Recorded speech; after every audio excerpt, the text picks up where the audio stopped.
হাঁটতে তার কষ্ট হয়, এক পা ফেলতেও লাগে বাড়তি শক্তি। তবুও থেমে যাননি তিনি। শারীরিক প্রতিবন্ধকতা তাকে থামাতে পারেনি দারিদ্র্য। তবে সব বাধা পেরিয়ে মাস্টার্স শেষ করেছেন। কিন্তু জীবনের সবচেয়ে কঠিন পরীক্ষায় এসে এখনও অপেক্ষা করছেন একটি চাকরির জন্য। কিশোরগঞ্জ সদর উপজেলার সীমন্তপুর গ্রামের মোহাম্মদ আনিসুর রহমান ছোটবেলায় জ্বরে আক্রান্ত হওয়ার পর তার দুই পা প্রায় অচল হয়ে পড়ে। একইভাবে শারীরিক প্রতিবন্ধকতার শিকার হন তার ছোট বোন আমেনা আক্তার। মায়ের অক্লান্ত পরিশ্রম আর নিজের অদম্য ইচ্ছাশক্তিতে আনিসুর 2018 সালে গুরুদয়াল সরকারি কলেজ থেকে দর্শনে মাস্টার্স সম্পন্ন করেন। এরপর চাকরির আশায় শুরু হয় নতুন লড়াই। সরকারি বেসরকারি মিলিয়ে 3 থেকে 400 চাকরিতে আবেদন করেছেন, অংশ নিয়েছেন অসংখ্য নিয়োগ পরীক্ষায়, কিন্তু প্রতিবারই ফিরতে হয়েছে খালি হাতে। তারপর মা লেখাপড়া করাইছে, অথবা স্কুলে নিয়ে গেছে, প্রতিদিন নিয়ে গেছে, প্রথম কাঁধে কইরা কান্দ করিয়া অনেক কষ্ট নিয়ে গেছে। তো তারপরে তার সে লেখাপড়া শিখাইছে, মেয়েরও শিখাইছে। ছেলের বাবার আমরা বাইসাব ডাকি। ওনার সারাদিন এই জালমুড়ি স্কুলে বাজারে এনে হেনে বেচা কলে বলে খুব কষ্টের বিনিময়ে সংসার চালাইছে। রাস্তায় গেলে মানুষ টিটকারি মারতে এই ফুল আমার হওয়ালে কি ভঙ্গু ভবান আর রাস্তা দেখ ভিক্ষা করে কাউ, এইটা মানুষে কইছে। পয়সা মানুষ ছায়া ছায় নেওয়া পড়াইছে, ভবিষ্যতের আশা মানে এই আমরা চাই যে এলাকাবাসী থেকে তারা একটা চাকরি দেখ সরকারে। এখন আমরা চাই আমাদের মাননীয় প্রধানমন্ত্রী তারেক রহমান সাহেবের কাছে যে তার জন্য যেন উনি একটা ব্যবস্থা করে দেন, একটা চাকরি হয়। এই দীর্ঘ পথ চলায় দুই ভাই বোনের সবচেয়ে বড় শক্তি ছিলেন তাদের মা।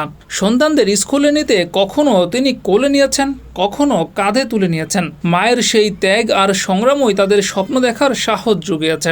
আনিসুরের চাওয়া খুব বেশি নয়, তিনি দয়া চান না, করুণাও চান না, শুধু চান নিজের যোগ্যতায় কাজ করার একটা সুযোগ। আগামী 16 আগস্ট কিশোরগঞ্জ সফরে প্রধানমন্ত্রীর সঙ্গে দেখা করে নিজের পরিবারের দীর্ঘ সংগ্রামের কথা তুলে ধরতে চান তিনি। জন্মের পরে সুস্থ স্বাভাবিক ছিলাম, আমি তো প্রতিবন্ধী হিসাবে জন্ম নিই নাই, সুস্থ স্বাভাবিক ছিলাম। 5 বছর আমার বয়স যখন, আমার বোনের বয়স যখন 7, তখন আমাদের হঠাৎ করে একটা জ্বর হয়। জ্বর হওয়ার পরে আমরা শারীরিক প্রতিবন্ধী হয়ে যাই।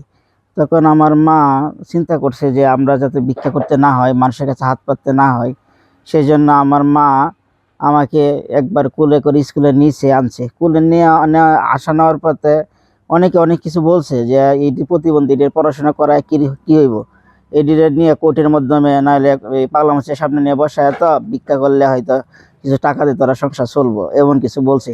কিন্তু আমার মা এবং বাবা এইগুলা মানুষের কথা, এইগুলা সবচেয়ে কষ্টদায়ক ছিল আমার জীবনের জন্য। সবসময় শুনছি মানুষ অবহেলা করছে, লেখাপড়া করছে করাইছে দেখে। আমার মা আমাকে অনেক কষ্ট কইরা, আমার বাবা অনেক কষ্ট কইরা জালমুড়ি বিক্রি কইরা আমাকে স্কুলে, কলেজে এবং মাস্টার্স পর্যন্ত পাস করাইছে। আমার মার একটা স্বপ্ন ছিল যে এই প্রতিবন্ধী ছেলে মেয়েদের পড়াশোনা কইরা যাতে কারো কাছে হাত পাততে না হয়, ভিক্ষা করতে না হয়, যাতে একটা চাকরি কইরা আমি চলতে পারি। মায়ের মৃত্যুর পর আরও কঠিন হয়ে ওঠে আনিসুরের পরিবারের বাস্তবতা। হৃদরোগে আক্রান্ত বাবা মোহাম্মদ সিদ্দিক হোসাইনও এখন আর আগের মতো কাজ করতে পারেন না। অর্থের অভাবে উচ্চশিক্ষার স্বপ্ন পূরণ হয়নি বোন আমেনার।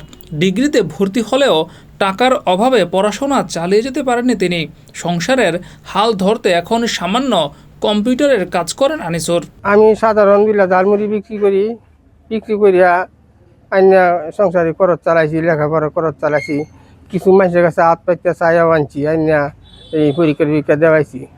ছেলেটা মাস্টার্স পাস করছে, মেয়েটা আপনি ডিগ্রিতে ফাইনাল পরীক্ষা দিলে হইলে পরে তার মা মারা যায়। এখন চাই আমি প্রধানমন্ত্রী তারেক জিয়ার কাছে যে আমার 2টা ছেলে মেয়ে দেখিয়া, এরা শিক্ষা বিদ্যা দেখিয়া যদি একটা সরকারি চাকরির ব্যবস্থা করে দেয়, পাখিটা জীবন চলতে পারবো। আমি তো এখন অসুস্থ হয়েছি, কারণ আমার হার্টের সমস্যা।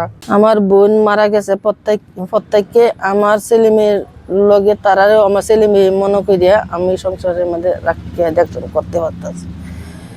এখন তো তারার একটা চাকরি হইতো যা হারা চলাফেরা সুন্দরভাবে তারা সংসার করে খাইতো। এখন তো একটা সরকারি চাকরির লাগিয়া আমার বোনেরও আশা ছিল যে একটা সরকারি চাকরি দেখে তেন যাইতো, তেন তো ভাগ্যে নাই যে সরকারি চাকরি দেখে যাওয়ার লাগিয়া। এখন তো তারার আশা যে মা যে কয়ে গেছে তারা একটা সরকারি চাকরি চাইতেছে। তারা ইমনের সময় যায়, তারার কাছে টাকা পয়সা থাকে না, তারা এমআই আমার কাছেও তো কোনো কিছু নাই, আমি দিতে পারতাছি না, তারা খুব ইমন কষ্ট বেষ্ট করে তারা চলতে পারতেছে। স্কুলে যখন পড়াশোনা করতাম বান্ধবীরা সবাই সুন্দরভাবে চলাফেরা করতো, আমরা চলাফেরা করতে পারতেছি না, অনেক কষ্ট লাগতো, মনে অনেক কাঁদতাম। আল্লাহ কেড়ে বানাইছে আমাদের এরকম, যদি সুস্থ থাকতো আজ একটা চাকরি করে খাইতে পারতাম। অসুস্থ নাই, সবাই চলাফেরা করে চাকরি করে, আর আমারও বয়স যেতেছে গা, একটা সম্পর্ক হয় নাই এখনো। সব মেয়েরা তো একটা আশা যে একটা সংসার হইব, আমার তা হচ্ছে না। মাননীয় প্রধানমন্ত্রীর কাছে আমরা দেখা করে আমরা কষ্ট করতে যাইতে চাই, যাতে একটা সরকারি চাকরি পাই, আমরা সুন্দরভাবে চলতে পারতাম আর কি।